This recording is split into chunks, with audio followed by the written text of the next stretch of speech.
I'm very pleased to welcome Ernest Stuart to the show. He is Program Director of Jazz at Mid-Atlantic Arts. He's a native of Philadelphia and attended Temple University, where he developed his art as a versatile trombonist. He was also the founder and artistic director of the Center City Jazz Festival, which ran for 9 years. And now he is returning to the helm of Philly Jazz Month, which happens in April. And this will be the second year of Philly Jazz Month. So welcome to the Solutions Show. Hey, it's so good to be here. I'm honored to be on. Well, I was saying on the break, I was kind of embarrassed to have missed last year's Philly Jazz Month Festival, and I'm a jazz lover, so I really was excited to have you on to spread the word about Philly Jazz Month again this year. Tell us the impetus for devoting a whole month to the celebration of jazz in Philadelphia, Sure. and maybe explain the range of programming you have going on, because you have so much happening. Yeah, well, April was always sort of the home for International Jazz Day, but there was a while back, Philadelphia took it a step further and made a Jazz Appreciation Month, which I think in recent years, there really hasn't been much done around Jazz Appreciation Month. So when I got to Mid-Atlantic Arts, I really wanted to see if there was anything I could do with the city to sort of rehabilitate Jazz Appreciation Month, maybe just rebrand it a little bit as Philly Jazz Month and work with Val Gay over at City Hall, Creative Philadelphia, to launch something new and enhanced, something that we can all be very happy about and proud of. And this year we've added Jazz Philadelphia and WRTI as partners. So it's been really great to work with everyone on this. And I understand that, you have a lot of musical performances happening. Well, let's just start there. There's a lot of musical performances of all, Sure. The range of jazz styles, and a lot of contemporary jazz musicians and some of the classic style, but also you have some educational things happening too. But in terms of the performances, I noticed some events are paid, ticketed. Are there free events happening?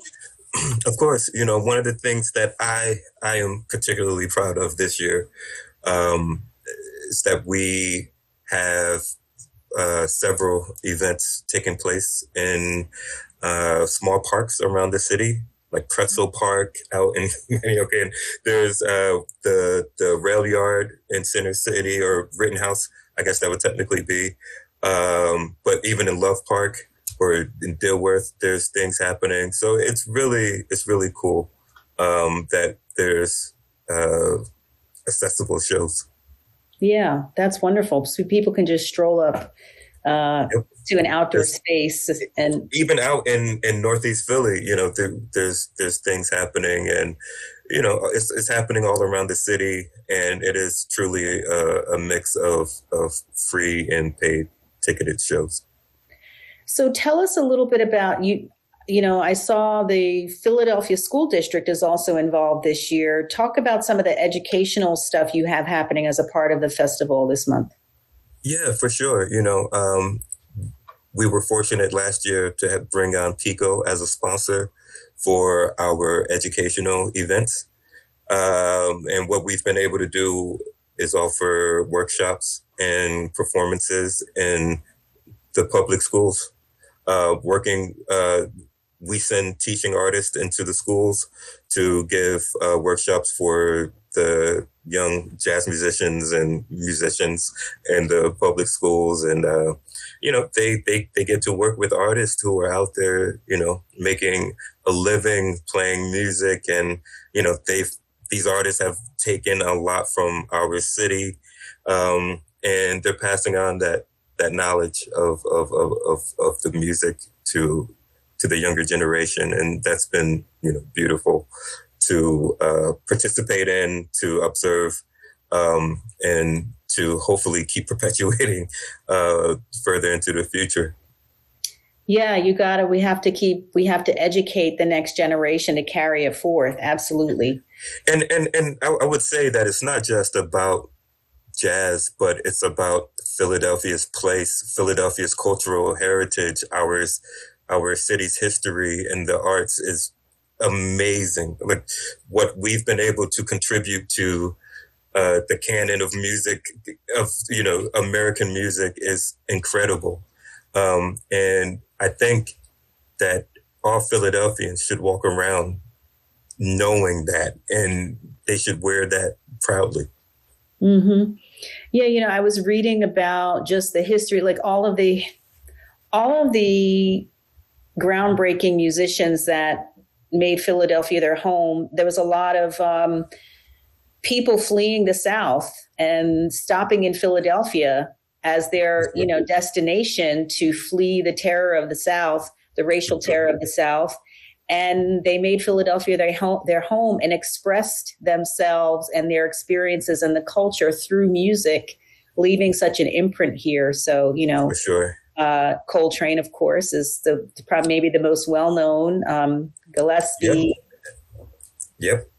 A lot of people don't know that Dizzy Gillespie lived here in Philly. His dad owned a shop on South Street, I believe, and a lot of those incredible musicians used Philadelphia as like an incubator of talent. And I've heard Philadelphia referred to as the great incubator, but we've have a lot of homegrown talent. It's Coltrane's centennial this year, but it's also Jimmy Heath's centennial as well. And Jimmy Heath is an incredible sax player. I fortunately have had the experience of playing with him at Temple University when I was there under Terrell Stafford. But, just something that is just incredible about Philadelphia is that we have this incredible history of musicians that were born and raised here. And, it really is great to be able to have come close to people who were some of the architects of this music.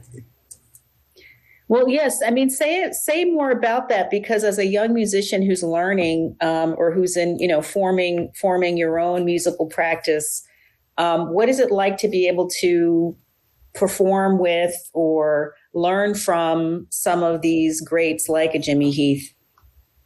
Well, I think that's one of the great things that Terrell did over at Temple University. He brought in the older musicians, because they are the container of so much knowledge.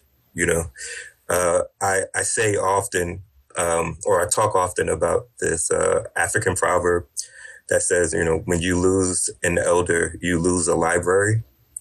Mm-hmm. These people are walking libraries. They have the information, and coming into contact with them and learning from them, you walk away, feeling like you've gained so much wisdom. And again, Philadelphia has been home to some of the greatest musicians in the world. And because it's Philadelphia, you have contact or access rather to these people. And it's been nice over the years to come into contact with them, to talk to them, to call some of them friends. And, it's been great. Mm. For a long time, it has felt like the Philly jazz scene has its ebbs and flows and ups and downs. And I mean, you can correct me if I'm wrong, but I get the impression that it always feels like, Philly jazz is somehow on life support, or it's just, it's eking along. Yeah. We have these historic jazz locations and clubs like the Clef Club or other places? Is it Roses and? Oh yeah, for sure. Yeah. That's not quite Rose. Yes. Yeah. And I'm not saying that as an insult in any way, but I'm just saying like there isn't enough interest from the younger generation, even though, you know, all of hip hop is like has roots in jazz and, you know, so I'm just wondering, you know, having a month-long festival like this, what are you hoping it does for kind of energizing jazz in the city and really, you know, injecting some energy? Well, you know, I think the point of Philly Jazz Month isn't to have a person in charge of curating a bunch of shows. You know, there's definitely a time and a place for all of that. I've done that for this Inner City Jazz Festival. But what this program is about is helping artists look out around the city and find opportunities to set up shop for performances and hopefully create relationships, you know, and we're helping to fund these performances. And, you know, sometimes it's partially funded. Sometimes we completely fund everything. And we just want to see music happen around the city. We want to empower artists to think critically about the spaces around them and to forge new relationships and opportunities to perform. And I think that is just part of what is going to keep this music alive in the city. Yeah, giving opportunity is really important for artists, and the relationship building is also critical. For sure. You know, I think when I was younger, when I was at Temple and I realized that one day I was going to graduate college and I was going to need to have like been working already so that I can transition out of school into performing, I used to just walk around. I would get finished with my classes for the day and just go out at night and have my horn and just go to as many people were doing. You know, friends had shows in hotel lobbies. You know, another friend was playing a club over here. Another one, you know, had made a DJ night with some live music at this bar over. And I would just go around all night with my horn and people would see me with my horn like, hey, man, you want to play? You know, I think that's the type of energy that the city needs. And, you know, it's one thing that Philadelphia does incredibly well is make access to music very approachable. You know, it's not always, you know, there's obviously places that you go, you pay your ticket and you just sit down in a theater and you go, you know, see a show. And there's a lot of places around Philadelphia where you just walk in and you stand at the bar, hang out, get a drink, you know, and you're sort of engaging the music in a very casual way. In Philadelphia, places like Philadelphia and New Orleans do that extremely well, you know, and I want there to be more of that, of course, but I want there to be more of the other thing as well, you know, and I think we can all, you know, use as much as both as possible. Yes, absolutely. Well, we're out of time, but I just want to thank you for leading us in you know, keeping jazz alive in the city. And I encourage people to go to phillyjazzmonth.com to check out all of the events happening. There are tons and tons of events happening the month of April. Each week, they have a list of all the different things going on. So please check it out. I know I will be. Thank you, Ernest Stuart. I really appreciate you. Thank you so much. I really, really appreciate you having me.